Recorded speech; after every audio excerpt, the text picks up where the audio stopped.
మంచివాడు మొదట కష్టపడచ్చు, కానీ ఓడిపోడు.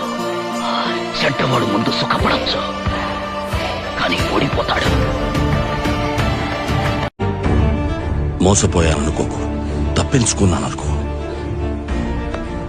ఇది నీకు అవసరం లేదు.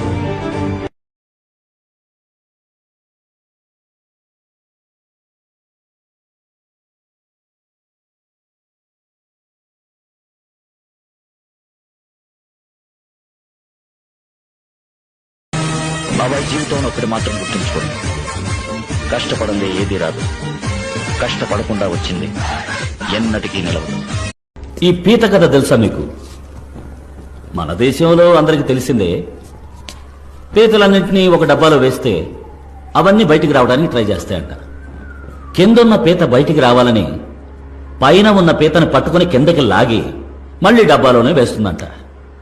ఇలాగే ట్రై చేసి ఆఖరికి ఏ పీత బయటికి రాలేదంట. అచ్చం అలాంటి వాళ్ళే మనవాళ్ళు.